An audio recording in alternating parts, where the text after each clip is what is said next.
pregunta que da dirección a toda nuestra lectura devocional de los Salmos es: ¿cómo te sientes hoy?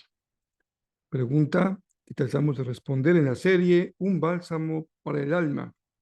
Hoy estamos ya en la meditación número 58. Leeremos el verso 6 del Salmo 126.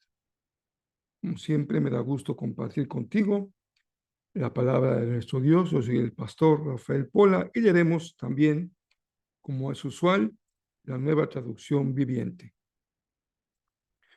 Lloran al ir sembrando sus semillas, pero regresan cantando cuando traen la cosecha.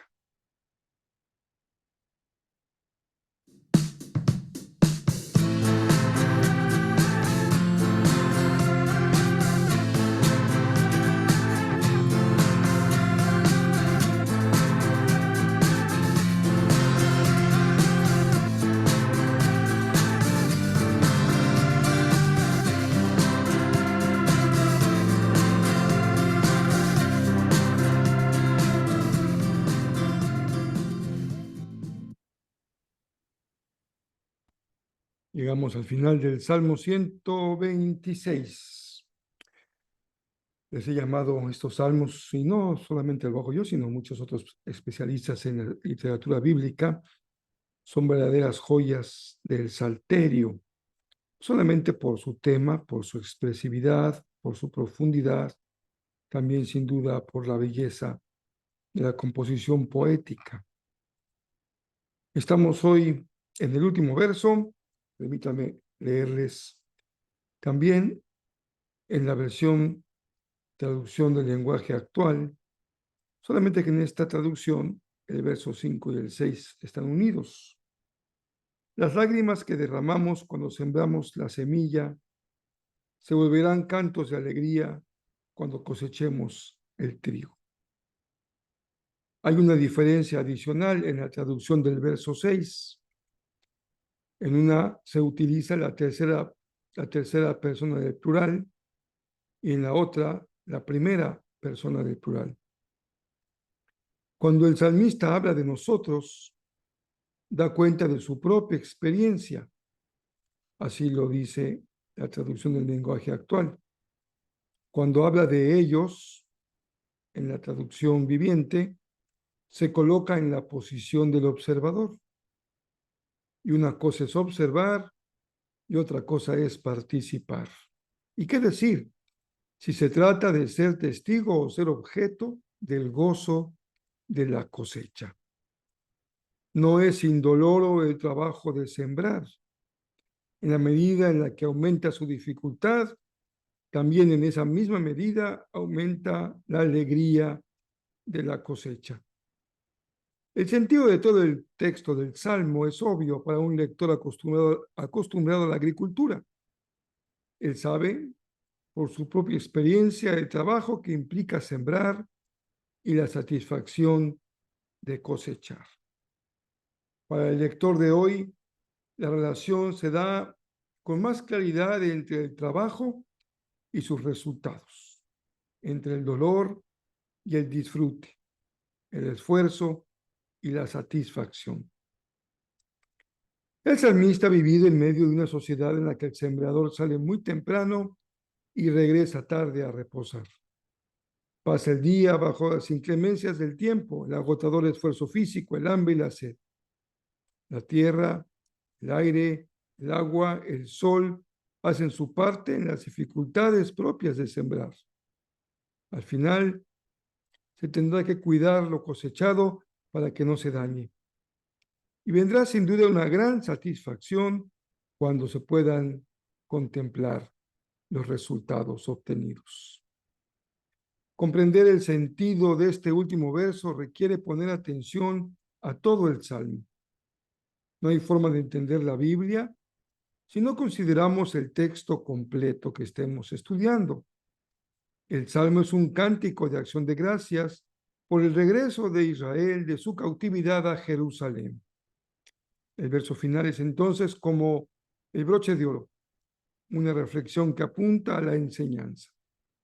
Aquí está. Hay tiempo de sembrar con dolor y hay tiempo de cosechar con alegría. No hay manera de eludir el esfuerzo para obtener después su recompensa.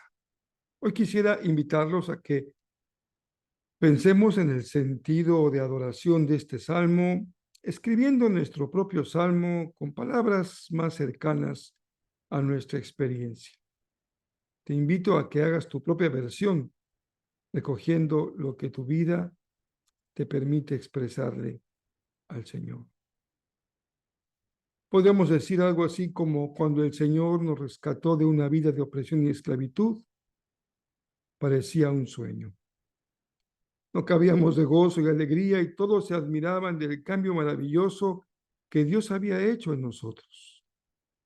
La obra de Dios en nosotros nos llenó de alegría. Aquí termina una primera parte testimonial. Ahora el salmista, en este caso nosotros, hablamos con Dios. Señor, te pedimos que nos devuelvas una vida plena, como un manantial en el desierto. Que las lágrimas de nuestro esfuerzo se conviertan en una profunda y alegre satisfacción. Tu éxito, la cosecha, es el mejor testimonio. Pensemos cómo podemos alcanzar a los que aún no han creído.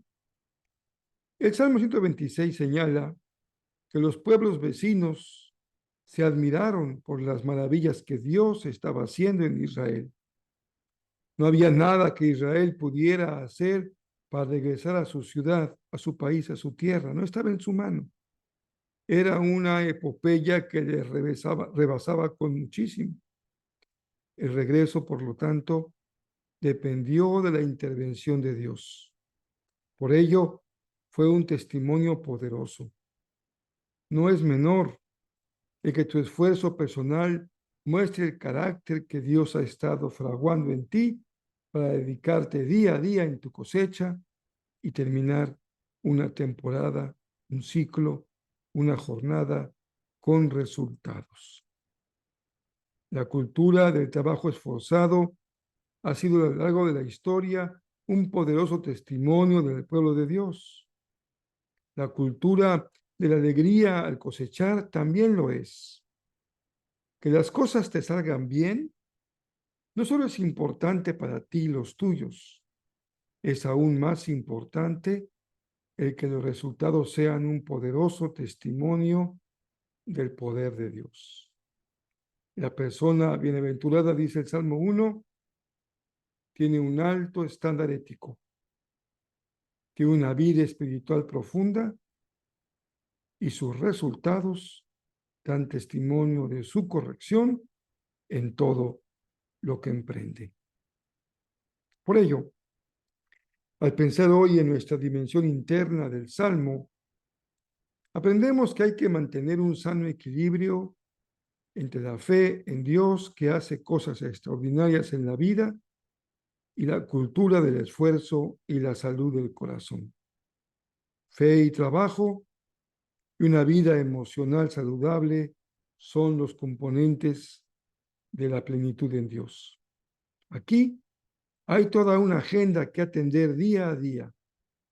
Hay que observar y agradecer la manera en la que el Señor obra de manera extraordinaria en tu vida, porque Dios sigue haciendo milagros hoy como los hizo ayer.